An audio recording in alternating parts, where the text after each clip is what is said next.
नमस्कार, आप देख रहे हैं लाइव सिटीज और मैं हूं आपके साथ शिप्रा झा। बिहार विधानसभा चुनाव के पहले चरण के मतदान के लिए सिर्फ अब 2 दिन बाकी है। 28 अक्टूबर को मतदान होने हैं और उससे पहले इस रण को फतह करने के लिए सभी राजनीतिक पार्टियों की तरफ से अपने अपने संकल्प लिए जा रहे हैं, या यूं कह सकते हैं कि कई सारे वादे जो हैं वो किए जा रहे हैं और लोगों को अपने साइड करने के लिए बहुत सारे चुनावी वादे या फिर संकल्प जो है वो लिया जा रहा है। हमने आपको हर राजनीतिक पार्टियों की तरफ से बताया था कि कौन कौन से घोषणा पत्र किन किन तरफ से जारी किए जा रहे हैं। उसी में से एक लोजपा की तरफ से भी एक घोषणा पत्र जो है वो जारी किया गया है और आज के इस वीडियो में हम उनके घोषणा पत्र को डिटेल में जानेंगे। वैसे मुझे पता है कि आप लोग पहले से घोषणा पत्र को पढ़ चुके होंगे, लेकिन उसमें क्या कुछ मुख्य बातें हैं इसको लेकर आज हम डिस्कशन करने वाले हैं। मेरे साथ मेरे सहयोगी गरिमा भी हैं। और गरिमा, आपने पूरा घोषणा पत्र जो है सही तरीके से पढ़ा भी है। उसमें क्या लगता है आपको किस किस मुद्दे पर, किन किन चीज़ों पर फोकस किया गया है? क्योंकि लोजपा ये बता रही है कि ये घोषणा पत्र दूसरों के घोषणा पत्र से अलग है क्योंकि बिहार के लोगों का सजेशन लेकर बनाया गया है। करीब 4 लाख लोगों का सजेशन लेकर इस पूरे घोषणा पत्र को तैयार किया गया है। और इसे सिर्फ घोषणा पत्र कहना एक तरह से गलत हो सकता है, क्योंकि आप इसे चिराग पासवान का ड्रीम प्रोजेक्ट कह सकते हैं। जब से उन्होंने बिहार की राजनीति में एंट्री ली तब से वे बिहार फर्स्ट, बिहारी फर्स्ट की बात कर रहे हैं। यानी कि जब से बिहार विधानसभा चुनाव को लेकर बातें शुरू हुई, उनका ये विजन डॉक्यूमेंट है जो उन्होंने लॉन्च कर दिया है। स्लोगन्स भी काफ़ी इंटरेस्टिंग है शिप्रा इसमें। नया बिहार, युवा बिहार। उसके बाद अगर आप आगे बढ़ेंगी तो और एक चीज़ देखने को मिलेगी, धर्म ना जात करे सबकी बात। और फिर वो लड़ रहे हैं हम पर राज करने के लिए और हम लड़ रहे हैं बिहार पर नाज करने के लिए। तो आप इन चीज़ों से अंदाज़ा लगा सकती हैं कि काफ़ी नई चीज़ें और इस घोषणा पत्र में काफ़ी अलग तरह की चीज़ें आपको मिलने जा रही है। जो मेन पॉइंट्स हैं उसके, तो कुछ तो बेसिक चीज़ें हैं लेकिन कुछ अलग चीज़ें भी रखी गई है। स्वास्थ्य, शिक्षा, रोजगार, पलायन, कृषि को लेकर चीज़ें हैं, लेकिन ग्रामीण एवं शहरी विकास को लेकर भी प्रावधान लाएंगे चिराग पासवान, इसमें इसका उन्होंने उल्लेख किया है। उसके बाद अगर बात कर लें तो मीडिया और वकीलों के लिए भी इन्होंने बात की है और काफ़ी नई चीज़ें एक एक कर हम अलग अलग वीडियोस में इसके विषय में चर्चा करेंगे। जी बिल्कुल। और गरिमा, मुझे जैसे कि आप बता रही हैं कि अलग अलग सेक्शन पर ध्यान दिया गया है, तो सचमुच कहीं ना कहीं कुछ वैसे मुद्दे भी उठाए गए, जैसे मीडिया के बारे में आपने बात की, बहुत सारे वकीलों के बारे में बात की, तो कुछ सारी चीज़ें, मतलब समाज का एक और तबका ऐसा भी है जिसके बारे में कुछ लोग नहीं सोचते हैं, लेकिन शायद चिराग पासवान के इस विजन डॉक्यूमेंट में वो सब कुछ ऐड ऑन है और हम आपको एक एक करके हर चीज पर बताने जा रहे हैं क्योंकि बहुत ही डिटेल में ये विजन डॉक्यूमेंट बनाया गया है। लाइक अगर स्वास्थ्य का मुद्दा उठाया गया है तो स्वास्थ्य में पॉइंट वाइज ये डिस्क्राइब किया गया है। बिल्कुल। और उसमें ये डिस्क्राइब करने की कोशिश की गई है कि अगर सरकार आती है तो क्या कुछ फैसिलिटीज मिलेगी, और बिल्कुल नॉर्मल स्तर पर, जैसे कि आप प्रखंड स्तर पर जो अस्पताल देखते हैं, अनुमंडल स्तर पर जो अस्पताल देखते हैं, उसमें क्या कुछ व्यवस्थाएं होंगी, उसको लेकर पॉइंट है। तो एक एक करके थोड़ा वो डिस्कस करके आप बताएंगे स्वास्थ्य को लेकर। सबसे पहला जो उनका जो पॉइंट है बिहार फर्स्ट, बिहारी फर्स्ट के विजन डॉक्यूमेंट में, वो स्वास्थ्य ही है। हमारे पास उसका PDF भी मौजूद है और वो आपको देखने को मिल जाएगा स्क्रीन पर। जो सबसे पहला पॉइंट चिराग पासवान की पार्टी की तरफ से रखा गया है वो ये है कि अनुमंडल स्तर पर किडनी डायलिसिस सेंटर, कैंसर जांच मशीन, डायबिटीज जांच की व्यवस्था और आंखों के जांच की व्यवस्था के साथ साथ ऑक्सीजन की उपलब्धता निश्चित की जाएगी। यानी कि ये ऐसी चीज़ें हैं आपको गांवों में, आपको जो सरकारी अस्पताल होते हैं प्रखंडों में, वहाँ पर आपको देखने को नहीं मिलते हैं। ये सारी चीज़ों की व्यवस्था उन्होंने अनुमंडल स्तर पर करने की बात की है। किडनी डायलिसिस, अगर आप याद करें, कोई आपका पैतृक गांव हो, वहाँ से लोग पटना और दिल्ली जैसे बड़े शहरों में जाते हैं किडनी के लिए, और अगर कैंसर की बात हो तो सीधा जाते हैं दिल्ली और वेलोर को ही याद करते हैं। तो अनुमंडल स्तर पर इन सभी के जांच सेंटर्स की बात की है चिराग पासवान ने। अगला पॉइंट जो शिप्रा वो ये है कि सरकारी अस्पतालों में शवों के लिए समर्पित मुफ्त परिवहन की व्यवस्था कराई जाएगी। अब आप अगर बीते कुछ समय को याद भी करेंगे तो बहुत सारे केसेस कोरोना के टाइम पे भी आए जहाँ पर लाशें पड़ी हैं, कोई उठाने वाला नहीं है, और बहुत सारे केसेस आ जाते हैं। तो यहाँ पर शवों के लिए समर्पित मुफ्त परिवहन, यानी कि उसके लिए एक स्पेशल एम्बुलेंस या फिर ऐसी गाड़ी होंगी जिसमें उसकी व्यवस्था की जाएगी। जी बिल्कुल। और आगे का जो पॉइंट है वो भी आपको डिटेल में थोड़ा डिस्कस करके बताते हैं। इसमें लिखा हुआ है कि सभी प्रखंड में चिकित्सा हेतु 24 घंटे एम्बुलेंस की संख्या जो है बढ़ाई जाएगी। सबसे बड़ी बात जो एम्बुलेंस की बात कर रहे हैं हम लोग गरिमा, मैंने भी बहुत बिल्कुल मुझे लगता है कि मैक्सिमम टाइम ऐसा होता है कि आप एम्बुलेंस को कॉल करते हैं, चाहते हैं और वो नहीं मिलता है। चलिए पटना में तो आपको मिल भी जाए शहरी क्षेत्र में, लेकिन जो गाँव का इलाका प्राइवेट होता है स्तर पर आपको मिल जाता है, सरकारी पे नहीं मिल सकता है। तो ये सबसे बड़ी बात है जो इन्होंने इसमें लिखी है। प्रत्येक जिले में एक डॉक्टर व कंपाउंडर के साथ सभी संसाधनों से युक्त चलित अस्पताल 365 दिन उपलब्ध रहेगा।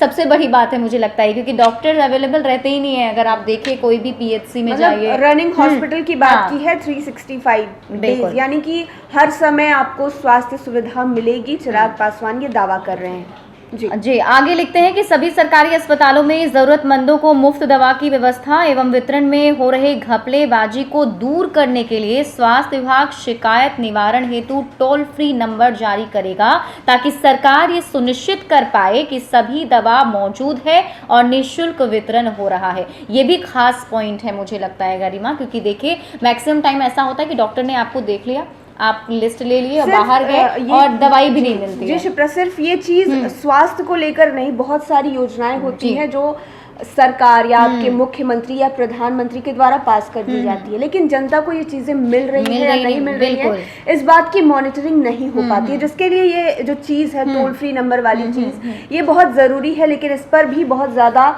ध्यान रखने की जरूरत है कि वो चीजें बाद में मेंटेन हो पाएंगी या नहीं। और आगे देखिए लिखे हैं जेनेरिक दवाइयों की भी उपलब्धता जो है सरकार कराएगी। जो भी दवाइयां आपको चाहिए होंगी, जी जेनेरिक दवाइयां, लाइफ सेवियर ड्रग्स कहते हैं इनको, और इनकी उपलब्धता हमेशा रहेगी। इसके बारे में कहा आगे कुछ और पॉइंट्स है गरिमा, मैं चाहूंगी कि आप थोड़ा डिटेल में इसको बताएं। अगला जो पॉइंट वो ये है कि प्रदेश में अत्याधुनिक स्तर के 2 कैंसर संस्थानों की स्थापना की जाएगी, यानी कि जितने भी टेक्निकल उपकरण हैं, आधुनिक उपकरण हैं, उनसे लैस कैंसर संस्थानों की स्थापना की जाएगी, ताकि आपको अस्पताल के लिए दिल्ली, बॉम्बे, वेलोर जैसे शहरों का रुख ना करना पड़े। बिहार के लोग यहाँ इलाज करा सके और हो सके कि दूसरे राज्यों के लोग भी बिहार आ सके इलाज के लिए। बिल्कुल, बिल्कुल। अगला जो पॉइंट है शिप्रा वो ये है कि बच्चे के जन्म के 1 साल के अंदर मुफ्त में मेडिकल टेस्ट कराकर अनिवार्य रूप से हेल्थ कार्ड दिया जाएगा, एवं केंद्र सरकार की मदद के अतिरिक्त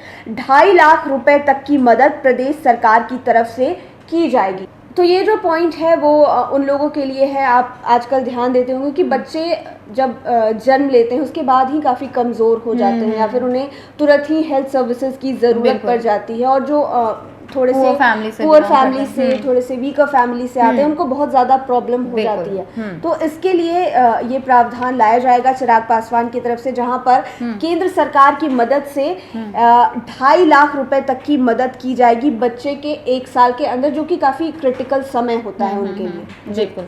और आगे बढ़ते हुए देखिए जिसमें लिखा हुआ है कि सभी जिला अस्पतालों में पैथोलॉजी विभाग को बेहतर किया जाएगा। जो विभाग सही तरीके से नहीं चल पा रहा है उसको ठीक करने की, सुदृढ़ करने की कोशिश जो है वो की जाएगी। सभी निजी अस्पतालों में सरकार द्वारा आर्थिक रूप से कमजोर वर्ग को स्वास्थ्य सुविधा के लिए दी जाने वाली 10% निःशुल्क सुविधा को सख्ती से लागू किया जाएगा। यहाँ पे जो ये पॉइंट है सख्ती से लागू किया जाएगा, ये बिल्कुल सही, क्योंकि देखिए मैक्सिमम टाइम ऐसा होता है कि हमें स्कीम्स दे दिए जाते हैं, हमें फैसिलिटीज़ दे दी जाती है, लेकिन वो सही तरीके से प्रोसेस में आ रहा है या नहीं आ रहा है वो नहीं होता है। और चिराग पासवान ये कह रहे हैं कि अगर उनकी सरकार आती है तो ये सुनिश्चित कराया जाएगा कि वो फैसिलिटी आपको मिले। आगे देखिए लिखा हुआ है कि राज्य सरकार के कर्मचारी को स्वास्थ्य बीमा के अंतर्गत लाकर CGHS की तर्ज पर और SGHS जैसा प्रावधान कर उनके लिए स्वास्थ्य सुविधाओं को चुनिंदा सरकारी प्राइवेट अस्पतालों में बहाल किया जाएगा। Now you can explain it in a good way. CGHS की अगर बात करें तो सेंट्रल गवर्नमेंट हेल्थ सर्विसेज इसको कहते हैं। आप जान रही होंगी जो रेलवे में कार्यरत होते हैं या फिर किसी गवर्नमेंट सेंट्रल गवर्नमेंट में होते हैं तो उन्हें स्वास्थ्य सुविधाएं मुफ्त में मिलती है। आप अपना इलाज करा सकते हैं अस्पतालों में, वहाँ पर आपको गवर्नमेंट की तरफ से छूट मिलती है। तो चिराग पासवान ये बात कर रहे हैं कि स्टेट लेवल पर यानी कि SGHS state government health services जैसा प्रावधान भी इनकी सरकार में लाया जाएगा और जितने भी कर्मचारी हैं उन्हें स्वास्थ्य बीमा की जो सुविधा है वो मुहैया कराई जाएगी और साथ ही साथ सरकारी और प्राइवेट अस्पतालों के अंदर भी सीजीएचएस के तरह ही एसजीएचएस को भी बहाल किया जाएगा। अंतिम जो पॉइंट है यहाँ पर इंसानों का नहीं बल्कि जानवरों का भी ख्याल रखा गया है। लोक जनशक्ति पार्टी के घोषणा पत्र में स्वास्थ्य सुविधाएं उनके लिए भी बेहद ज़रूरी है। पेटा जैसे जो संस्थान है वो इतना ज़्यादा काम कर रहे हैं। आप देखते होंगे अभी भी सड़कों पर, पटना की बात कर ले, गायों का क्या हाल है, कुत्तों का क्या हाल है, उनके लिए भी प्रावधान ज़रूरी है। यहाँ पर वेटनरी कंपाउंडर ड्रेसर की पढ़ाई की शुरुआत की जाएगी। आपको पता है कि वेटनरी की भी पढ़ाई होती है, लेकिन इसका उतना ज़्यादा क्रेज नहीं है। लोग नहीं बनना चाहते हैं जानवरों के डॉक्टर उतना ज़्यादा जितना आप ह्यूमन डॉक्टर बनना चाहते हैं। लेकिन इसके लिए भी पढ़ाई की शुरुआत हमारे बिहार में होगी। इसकी बात चिराग पासवान कर रहे हैं। बिल्कुल। और समटाइम्स ऐसा भी होता है कि जो जिसकी बात वो लोग इस संकल्प पत्र में या फिर अपने घोषणा पत्र में कर रहे हैं, ये भी होता है गरिमा कि आपको पढ़ाई करने के लिए वो अवसर नहीं मिलते या फिर वैसा कुछ मेडिकल कॉलेज आपको नहीं मिलता है, पटना में वो फैसिलिटीज़ नहीं मिलती है, तो लोग उतना ध्यान भी नहीं देते हैं इस ओर कि हमें वेटनरी पढ़ाई करनी चाहिए। वो लोग ज़्यादा लोग जो है वो यही चाहते हैं कि ह्यूमंस के बारे में जानकारी करना, उनके बारे में ज़्यादा जानकारी लेना वो ज़्यादा सही रहेगा। और कहीं ना कहीं जॉब में भी थोड़ी प्रॉब्लम आती है, उन लोगों को उस तरीके से जॉब नहीं मिल पाता है, तो शायद उस ओर उनका ध्यान नहीं जाता है। लेकिन चिराग पासवान जो है वो अपने इस घोषणा पत्र में साफ साफ तरीके से यही कह रहे हैं कि अगर उनकी सरकार आती है तो इन तमाम मुद्दों पर बातचीत की जाएगी। और जैसा कि इसमें एक एक पॉइंट डिस्कस किया है उसके अकॉर्डिंग मुझे भी लगता है कि सचमुच ये सजेशन पूरे बिहार वासियों का होगा,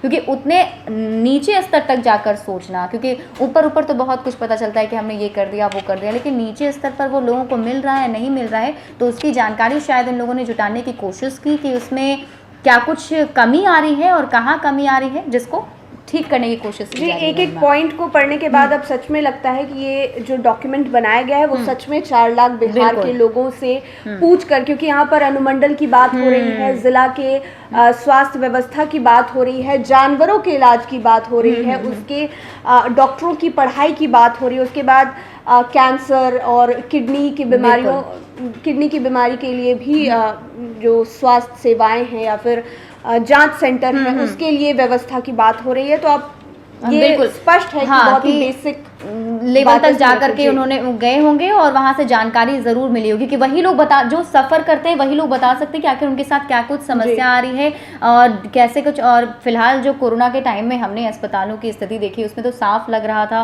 कि कहीं ना कहीं बिहार में स्वास्थ्य व्यवस्था उस तरीके से नहीं है जो होना चाहिए था। तो चिराग पासवान का ये सब कुछ दावा है, आप लोगों को ये दावा किस तरीके से असर करता है या फिर आने वाले चुनाव में ये दावे कितने काम आते हैं, जनता कितना इस पर विश्वास करती है, वो तो देखने वाली बात होगी। 10 नवंबर को जब रिजल्ट आएगा तो पता चलेगा। लेकिन हर एक वीडियो में हम एक एक करके हर एक पॉइंट पर डिस्कस करते जाएंगे और आपको 10 नवंबर के बाद एक चीज और इंटरेस्टिंग होगी कि चिराग का आगे रुख क्या है। बिल्कुल बिल्कुल, और एक एक करके हर एक वीडियो में हम डिस्कस करेंगे। आज हमने स्वास्थ्य पर डिस्कस किया था, लेकिन इसके अलावा इसमें बहुत सारे और पॉइंट हैं, शिक्षा है, महिलाओं को लेकर है, रोजगार को लेकर है, उन सब चीजों को लेकर चिराग पासवान की क्या कुछ फ्यूचर प्लानिंग है, क्योंकि उनका साफ साफ कहना है बिहार फर्स्ट बिहारी फर्स्ट। ये जो नया नारा है ना कि मतलब बिहार को फर्स्ट बनाना है, वो देखने वाली बात होगी। अभी के लिए बस इतना ही। बिहार झारखंड के तमाम अपडेट के लिए आप जुड़े रहिए लाइव सिटीज के साथ। और अभी तक अगर आपने हमारा यूट्यूब चैनल सब्सक्राइब नहीं किया है तो सब्सक्राइब कर लीजिएगा। ये वीडियो अगर आप फेसबुक पेज पर देख रहे हैं तो पेज को लाइक कीजिएगा, साथ ही साथ आप हमें ट्विटर पर फॉलो करना मत भूलिएगा।